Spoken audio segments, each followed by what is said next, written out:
All right, let's get started. Thank you, everybody, for coming out to today's meeting.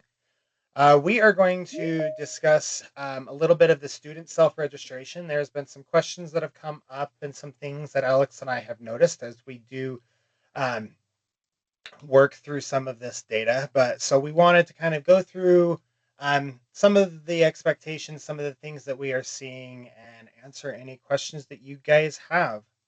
So let's jump into this today. Let's talk a couple of the data maintenance pieces. So first question that I always pose is, have you logged into UASys to enter data? Again, remember that we do want data entered every 2 weeks inside of the system. So making sure that you've logged in and are entering the data. Right now, we're kind of right at the beginning of the school year. So if you are a little bit behind, now's a good time to catch up. If you have any questions about any of the data that you are entering or that you see inside of the system, please let us know. Alex and I are happy to do that. And we've been answering multiple questions about some of this data that may look a little weird for the new year since this is our first rollover in UASys. Is your data entered in a timely manner? Again, remember that's every 2 weeks is what we would like to see the information entered. So if you have any questions about that, please let us know. Since we're at the beginning of the new year, setting entering EFLs for your students is a priority. We want to make sure that we have entering EFLs set for the students. There were only a couple of expiring tests this year, ESL tests, so most programs were not using those. A handful of our CBOs were. So if you had a student that rolled over from last year to this year, they should have an entering EFL already set. Um, Again, we do have a couple of new tests that got added onto this year, like the COSIS Reading Goals 2 test got entered, but the Goals 1 test is still valid for the remaining of this year. If you have questions about which students need entering EFL set for them, please run the pre-test The alert, principals from the high schools. and and you can find out which students are needing those pre-tests. And then the last question, and we're going to bring this up quite a bit this year, is how are your post-exit surveys looking? I am going to throw a small tag in for our fall conference this year. On the first day, Alex and I are going to do a breakout session specifically related around post-exit surveys and how they can be used, different data that you can pull from there. So whether you are the one entering that post-exit data or whether you want somebody in your program to be doing that, send them to our session on that first day of the fall conference. We will be discussing that, going through the different screens and answering questions all about post-exit surveys. For those that attended our directors meeting, we did talk about this, and so hopefully you're making plans on how to implement that on running those surveys within your program this year. So let's jump into student self-registration. Now, there are two parts to the student self-registration. You have the registration piece in which the student is doing, and then you have where we as the staff members are logging in. And we're getting some questions a little bit back and forth, and I'll kind of let you know some of the things that we may be looking about remodeling on these pages as we found that the flow isn't as quite as clean as we want it to.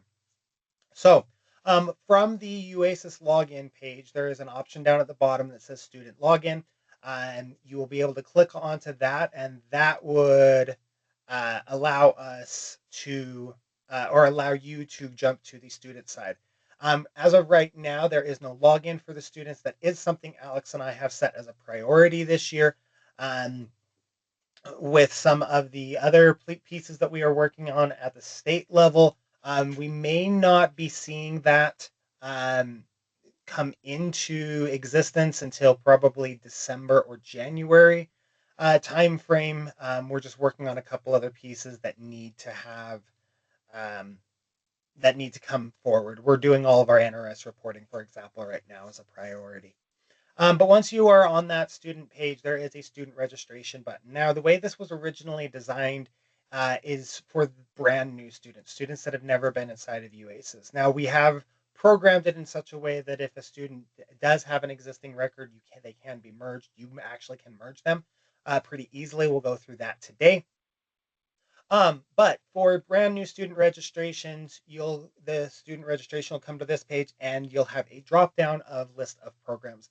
Now, these are all programs that can use the student self-registration. Now, with that said, not all programs can have this turned on at the moment, and if the program gets selected that the student registration is not turned on, there will be a notice being given to the students, letting them know, hey, we're not, this isn't turned on for this program, but please go and contact the program.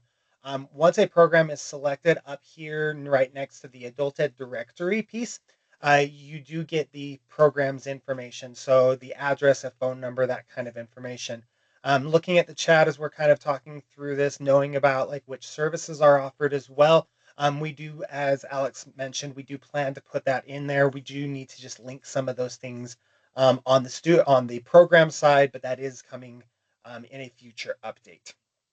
So once a program does select, or once a student, excuse me, selects which program they want to enter, of course, they'll have this page that comes up again. You'll see the address, phone number for them to be contacted. And then they're asked a question: have you ever registered with adult education in the state of Utah? If they answer yes, there will be a new notice that comes up and says, okay, thank you for your interest. Please contact the program above, as we can just pull their information from the previous.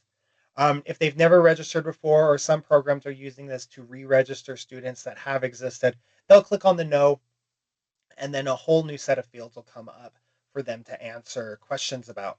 Now, when a student does self-register, there are required fields. Um, these are all of the required fields that are inside of that a student needs to fill out for sure. So last name, first name, date of birth, ethnicity, gender.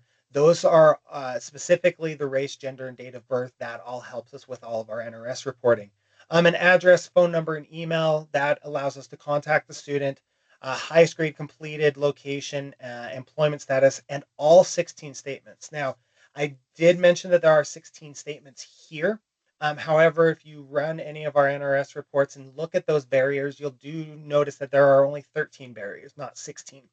What we've done is that one of the barriers actually is a kind of a four-part question or a three-part question. And so what we've done is we've actually taken those and broken them out. So all of these statements are more uh, user friendly. So rather than simply asking, are you a displaced homemaker, and giving a definition with that, we have come up with a way to ask about a displaced homemaker in a statement that students would understand. Um, so these are all pieces that are required. In addition to all of those, we have our grievance policy and our release waiver down at the bottom. If a student is under the age of 18, or their cohort hasn't graduated, in which the student would be able to enter their cohort, a student cannot digitally sign a release waiver at this moment. Um, if they are over the age of 18, they can. And the reason why a student under 18 or the cohort hasn't graduated is we need a parent's signature. And so there's no way to collect that digitally.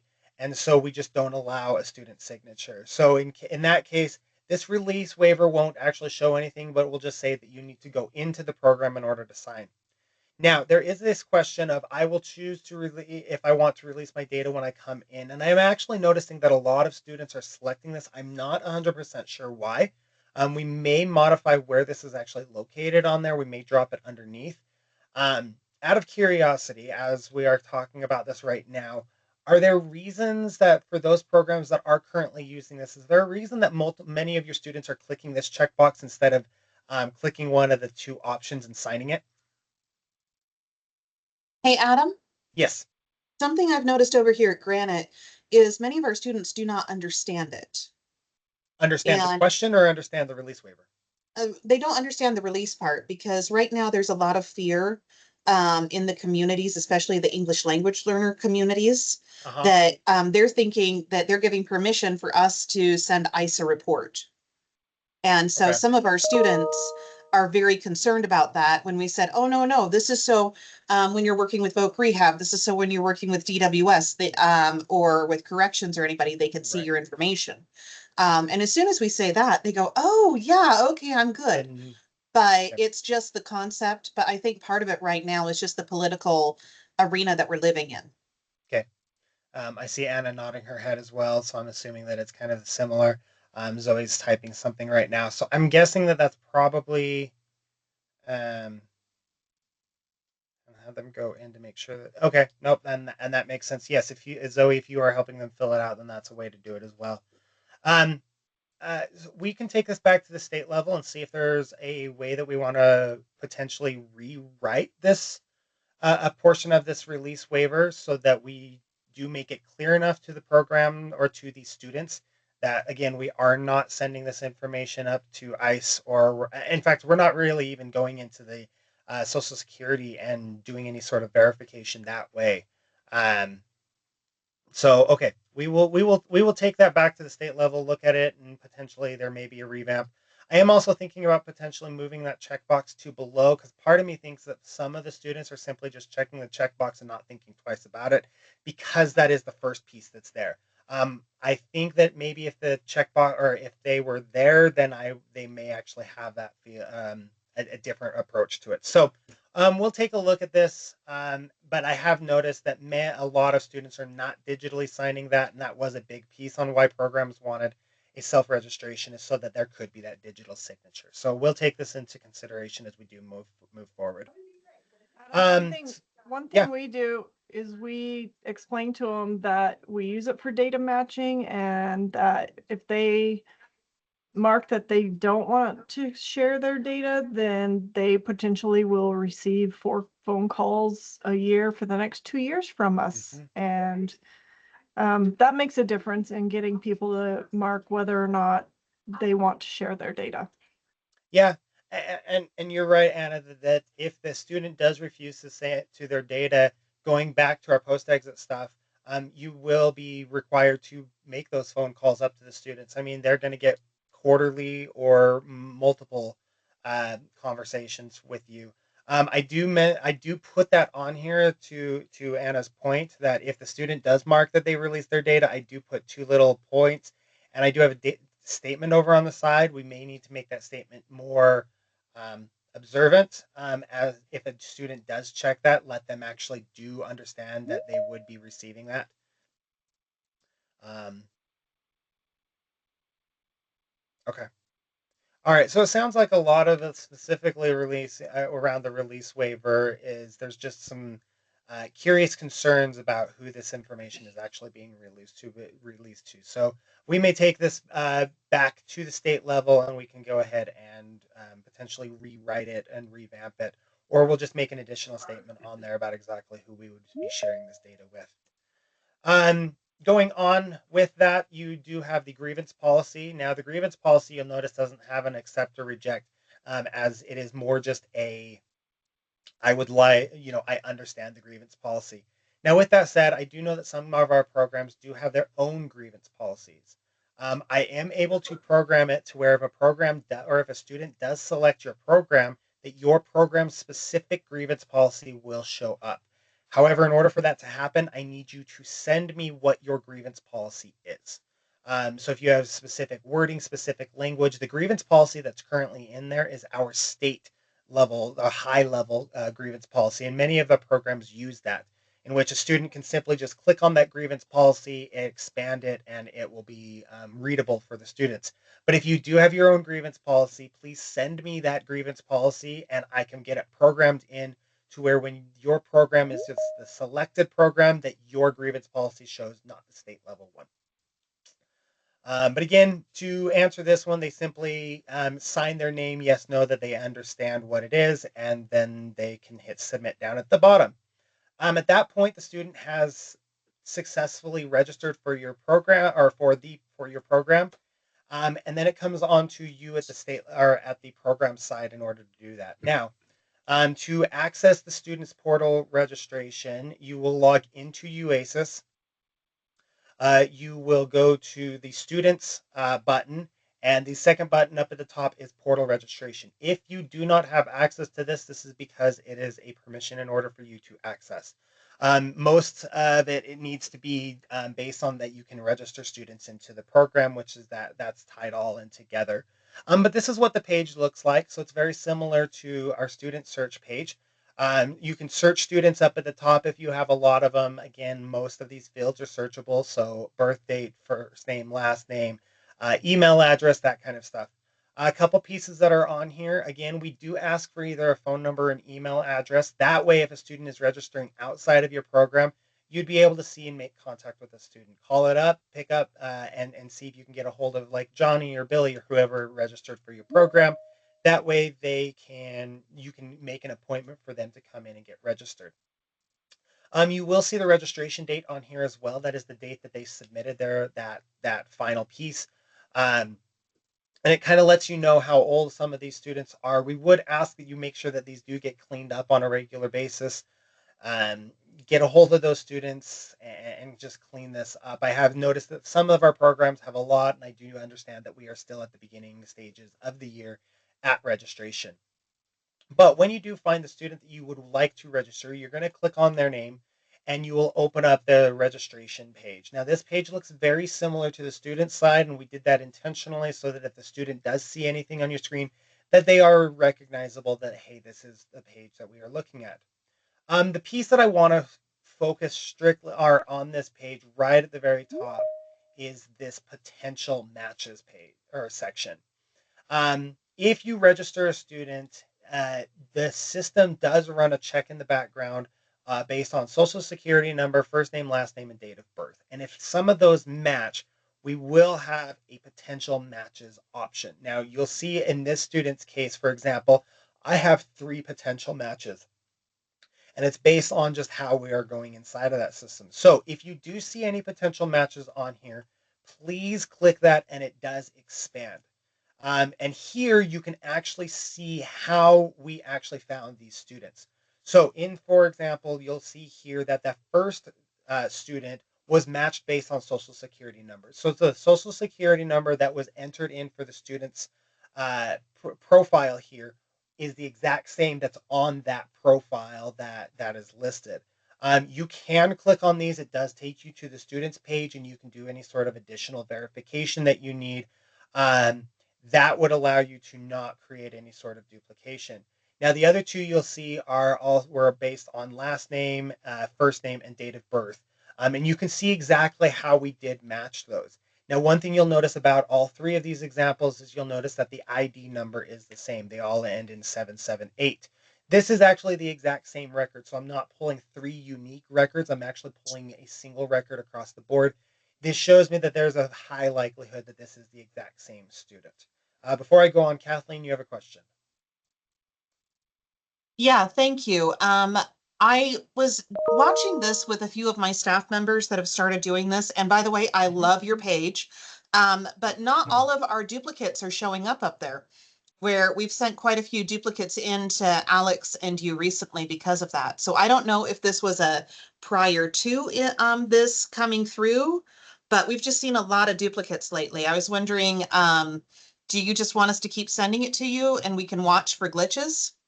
Yes, so these potential matches have been in here since day 1 of this. Now, the way that we probably are getting some of these duplicates that are showing up.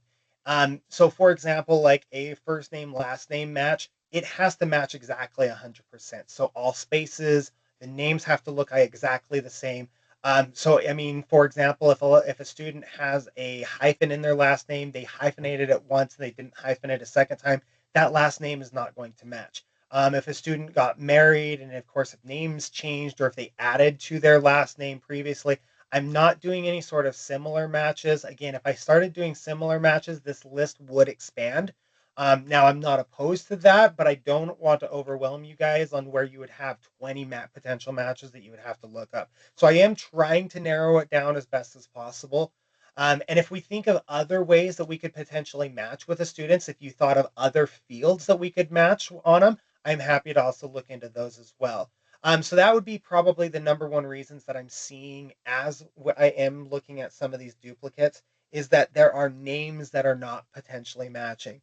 Most of the social security numbers should match across the board. I haven't found ones that shouldn't have, but that is the one thing that I am seeing. The other piece that I'm seeing is people are opening this up saying, "Oh yes, there are potential matches," and one thing you'll notice is down here at the bottom when you open up the potential matches, this enroll button gets disabled.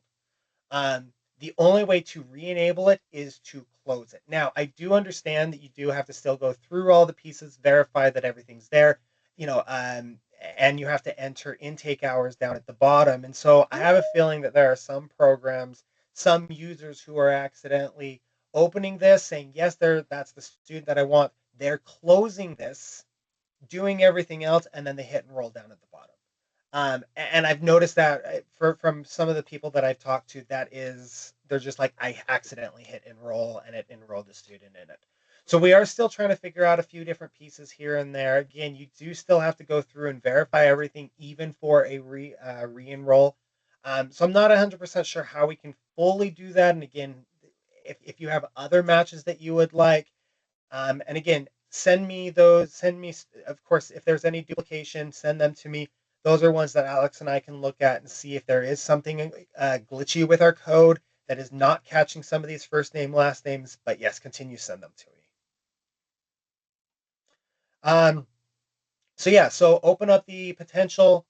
If there is a potential, then my personal recommendation would be is leave this potential match open, answer everything down through it, and then scroll back up to the top and hit re-enroll. Now, if you do hit re-enroll that you are going to re-enroll a student, you do get this confirm action. What it does is it's allowing you to that kind of last ditch effort that it is going to overwrite stuff that is inside of the system. So demographic information that is in there, that kind of pieces, those are going to get overwritten in our system if you do allow that to go continue on. So again, I am allowing you to have that last minute. Yes, this is really the student that I want. Once you hit replace and enroll, it takes all the demographic information, overwrites pieces, and enrolls the student into your program, and then you can move forward. For those that are not that there is no potential matches up at the top, or that there's just there is a potential but it's not the right student, you will go through. Now, a couple of things that I do want to point out, because students are in this fear of who are you releasing my data to, they're not going to sign it. You will get this information down at the bottom that the student is opted out of digital signatures and you'll need to create a physical one. A few weeks ago, I did send out just the signature pieces of the intake form.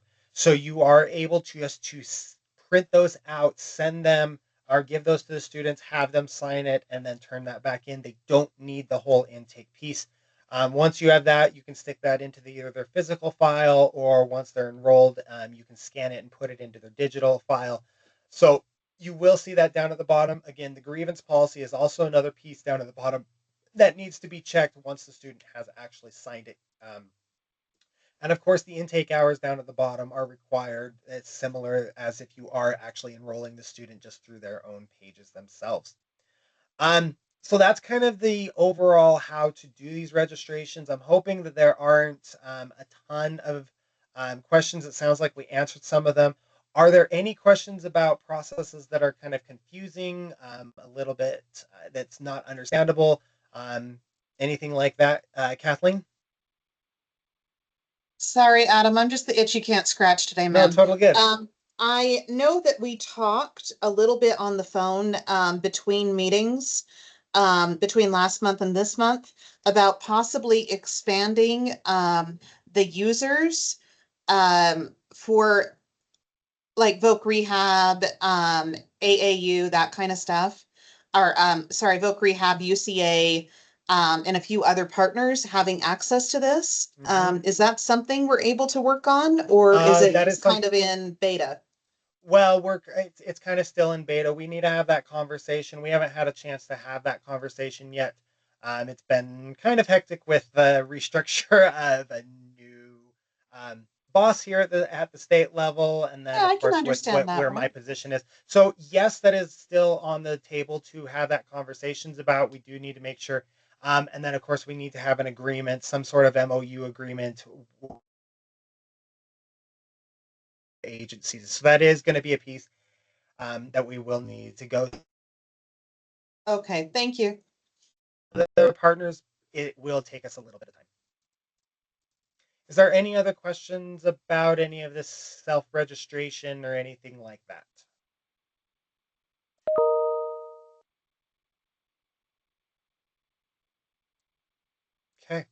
All right. Thank you guys. Continue using this with as you do go through there. If you do run into any questions or concerns, please let me know. And we will see you guys next month. Thank you.